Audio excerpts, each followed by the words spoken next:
Hello केम छो बधा मजामां बधाने मारा जय श्री कृष्ण।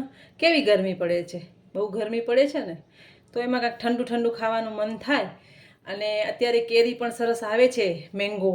तो आज आपणे मैंगो श्रीखंड बनावशुं अने पहेला आपणे ड्रायफ्रूट श्रीखंडने एक वेरायटी आगळ अपलोड करेली छे, तमने जोवी होय तो तमे जोई शको छो। अत्यारे आपणे मैंगो श्रीखंड बनावशुं होममेड अने बजार करતાં सस्तुं अने सारुं। તમે માર્કેટથી લઈ આવો છો એના કરતાં પણ ટેસ્ટમાં સારું અને એકદમ ચોખ્ખું ઘરથી બનેલું તમે એકવાર ટ્રાય કરશો તો તમને આઈડિયા આવશે કે ઘરે શ્રીખંડ કેટલું સરસ બને છે। તો તેના માટે મેં દહીં લીધું છે। હવે દહીં છે એને આને હંકડ કહેવામાં આવે છે કે આ દહીંને એક કોઈ મલમલનું કાપડ કે ઝીણું કોઈ પણ કાપડ હોય ને એનામાં બાંધી નાખવામાં આવે છે તો એનું બધું પાણી નીકળી અને એટલું થીક બની જાય છે। આને હંકડ કહેવામાં આવે છે। તો આપણે દહીં લીધું છે, સાથે ઇલાયચી છે, દળેલી ખાંડ છે, મેંગો એટલે કેરી લીધી છે મેં, કેસર કેરી પાકેલી। તો મેં અત્યારે કેસર કેરી લીધી છે। એની બદલીમાં તમને જે તમારે ત્યાં મળતી હોય એ કેરીનો ઉપયોગ કરી શકો છો। સાથે છે પિસ્તા છે અને બદામ છે અને થોડુંક મેંગો એસેન્સ લીધું છે 2 થી 3 ટીપા માટે। ઓમ તો મેંગો નેચરલ ફ્લેવર સરસ આવશે પણ છતાંય જરાક આપણે 1-2 ટીપું નાખશું તો એનો એન્હાન્સ થશે ટેસ્ટમાં। તો આપણે મેંગો શ્રીખંડ બનાવીએ। તો પહેલાં આપણે જે આ મેંગો છે એને ક્રશ કરી લઈએ। તો આપણે મેંગોને પ્યુરી કરી લીધી છે।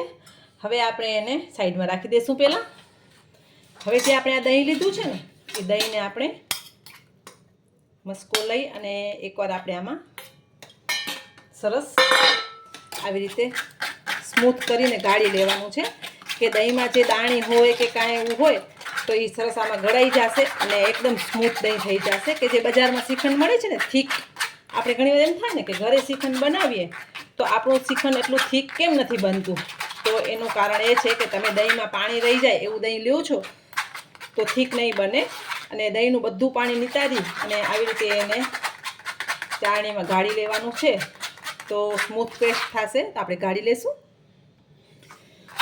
તમે જોઈ શકો છો આપણે સરસ શ્રીખંડને ગાળી લીધું છે અને મારી પર્સનલી વાત કરીએ ને તો મને શ્રીખંડ ભાવે છે તો હું ઘણીવાર શ્રીખંડ બનાવું પણ છું અને અમે રેડી પણ સરસ બજારમાંથી લઈ આવીએ છીએ ઘણીવાર। પણ ઘણીવાર એવું થાય કે બજારમાં જવાનું ટાઈમ ન હોય અને કોઈ ગેસ્ટ આપણા ઘરે આવે તો તમે દહીંને થોડીક વાર આવી રીતે બાંધી રાખશો, બધું પાણી નીતરી જાય તો તમે ફટાફટ શ્રીખંડ ઘરે બનાવી શકશો। હું તમને બતાવું કે એકદમ સ્મૂથ પેસ્ટ થઈ જશે અને બધું લઈ લઈએ। પહેલાં તમે જોઈ શકો છો એકવાર મેં ચાળી લીધું છે, હવે બીજી વાર લીધું છે। હવે જે આપણે આ ખાંડ છે ને એ ખાંડને પણ એની સાથે મિક્સ કરીને દળી નાખવાની છે। ખાંડ તમારા પ્રમાણે ટેસ્ટ કરી શકો છો, કોઈને ઓછું ભાવતું હોય કોઈને વધુ ભાવતું હોય તો ખાંડ સાથે દહીંને મિક્સ કરી ને આવી રીતે કરવાથી ખાંડમાં કોઈ પણ જાતના લમ્સ હશે તે પણ નીકળી જશે અને શ્રીખંડ એકદમ સરસ બનશે। આપણે ફરીથી એકવાર એને કરી લઈએ અને તમે એમ જ પણ નાખ્યું હોય તો તમે નાખી શકો છો।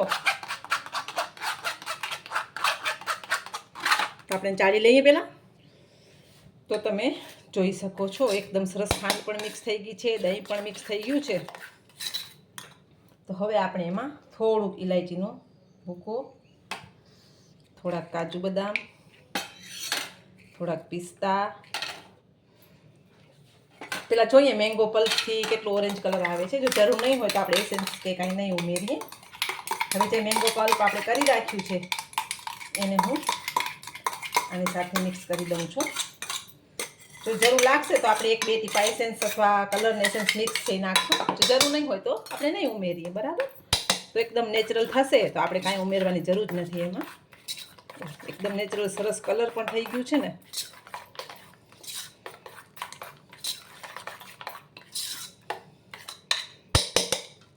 મને એમ લાગે છે કે 1 ડ્રોપ્સ જેવું એમાં આપણે નાખી દઈએ, 1 થી 2 ટીપા ઉમેરીશું।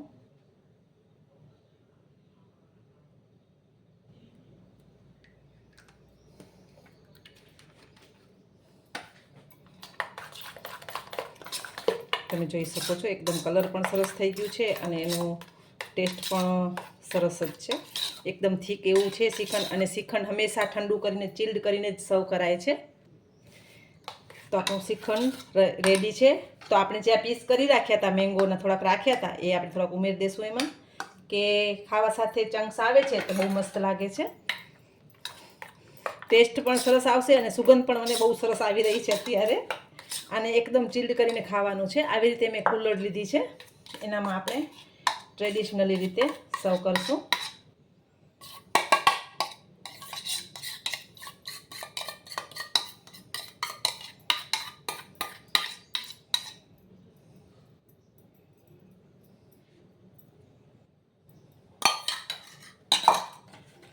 હવે આપણે ઉપર બદામ,